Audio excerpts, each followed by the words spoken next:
Dorothy encuentra su antigua casa de granja, la que se estrelló en su anterior visita a Oz, y luego se sienta en una porción del bosque. Pero ahí no hay ardillas alegres y bailarinas, solo enredaderas silvestres y árboles retorcidos. Dorothy limpia el polvo de las ventanas tratando de ver el interior. Luego encuentra el camino de ladrillos amarillos solo para darse cuenta que ha sido destruido, con algunos de sus ladrillos rotos o arrancados. La tierra a la que tanto quería regresar se había tornado retorcida, pesadillesca y hostil. Esto me recordó algo. Yo crecí en un pequeño pueblo en el área rural de Cornwall, con granjas en las colinas, las cuales podíamos escalar y mirar hacia el horizonte, para no ver más que campos de trigo en todas direcciones. Ese era mi Kansas. Creo que fue a finales del verano cuando encontré una inquietante y antigua casa de granja. Había salido a explorar, a pesar de la orden que dio mi padre de permanecer solo en el jardín de nuestra casa. A veces caminaba por el viejo muro de piedra que rodeaba nuestro jardín, y en una ocasión me abrí camino hacia los campos, aventurándome tan lejos como pudiera antes de que se ocultara el sol. Evité los campos con las vacas grandes e imponentes a comparación de mi tamaño, mientras las nubes comenzaban a oscurecerse. Había ido más lejos que antes, más lejos que nunca, por lo que me dispuse a examinar una pequeña arboleda que veía a la distancia, en la que nunca había estado antes. Fue allí, cerca del pie de la colina, donde vi la antigua casa de granja por primera vez. Me apresuré a ir a la casa y corrí hacia las ventanas. Estaban cubiertas con tierra. Apenas podía ver algo a través de ellas. Me puse de puntillas tratando de mirar dentro, pero apenas podía distinguir sombras entre la suciedad. Limpié una de las ventanas lo mejor posible y pronto pude ver el interior de la casa. Estaba desordenada, las sillas en el suelo y una mesa hecha pedazos en la esquina. Pude ver una entrada que conducía a otra habitación, pero lo que sea que estuviera allí se perdió de vista. No era la misma casa que la de la película. El diseño era diferente y las ruinas en su interior eran distintas, pero en sí misma la casa y el ambiente daban una impresión similar a la de la película. Era como mi propia versión de la casa de Dorothy, llevada hasta este sitio no tan lejos de mi hogar.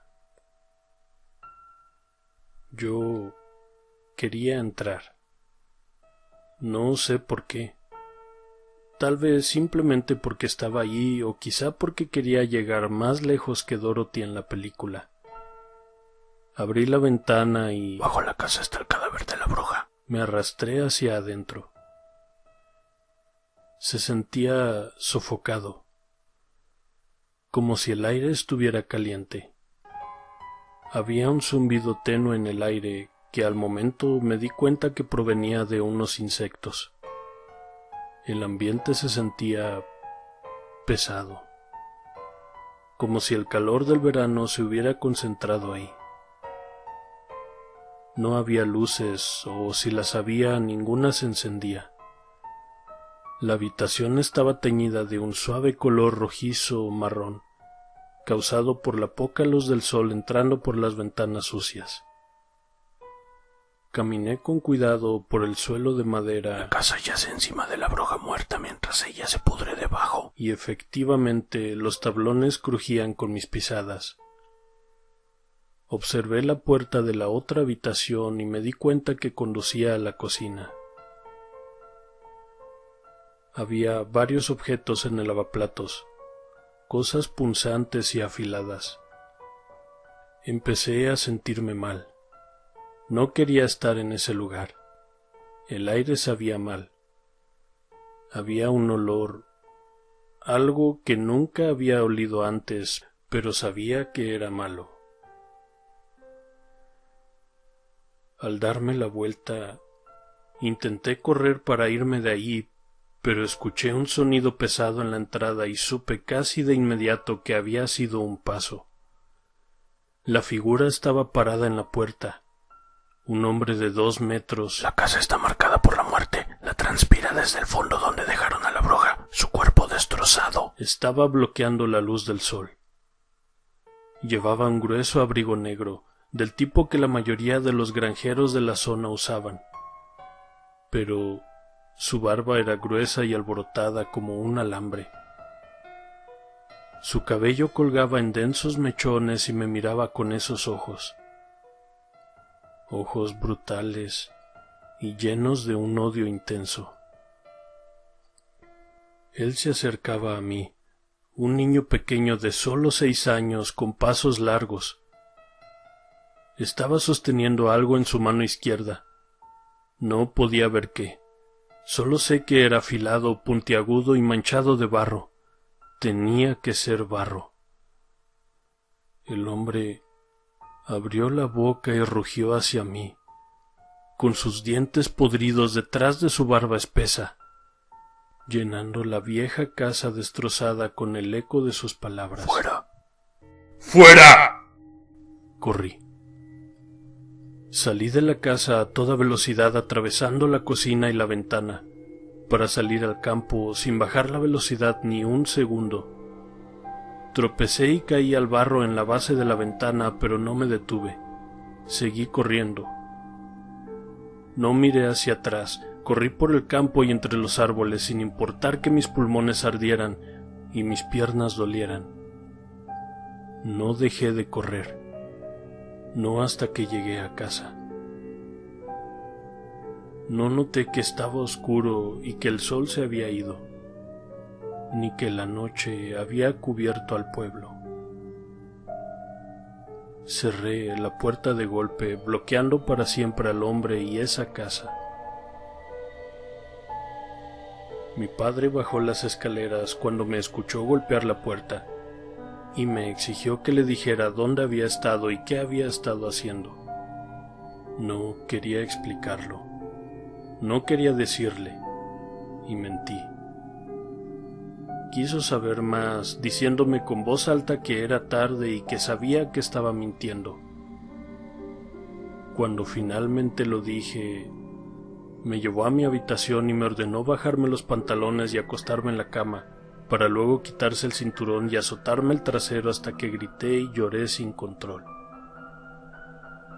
Me hizo prometer, bajo amenaza del mismo castigo, que no volvería a meterme en las casas de las personas sin permiso. Estuve molesto la mayor parte del día siguiente, y no tenía ni idea hasta varios años después de por qué él se había enojado tanto conmigo. Cuando lo descubrí, fue en mi adolescencia. Nuestra familia se había alejado del pueblo. Nos fuimos a una pequeña casa en una gran ciudad. El cambio había sido considerable, sobre todo por nuestro nuevo estilo de vida. Se hizo imposible evitar oír sobre el mundo que nos rodea, y ya no tuve la presencia continua de mis padres para protegerme de la información que se puede encontrar en los periódicos o navegando en Internet. Fue en las noticias que vi la fotografía del hombre en la antigua casa abandonada. El periodista explicó que aquel hombre había muerto en prisión mientras cumplía su sentencia de cadena perpetua, la cual le fue otorgada por el asesinato de 4 niños pequeños, todos con edades de entre los 4 y los 9 años. Había sido arrestado justo un mes después de que mi padre me azotara y me hiciera prometer que no volvería a entrar en casas de extraños. El tipo se había suicidado en prisión. Las noticias no decían cómo, pero tiempo después supe que había roto un borde afilado de su cepillo de dientes y se lo había tragado, rebanándole la garganta. Él se ahogó río abajo con su propia sangre. Dorothy continuó con su viaje por las ruinas del camino de ladrillos amarillos, al igual que yo.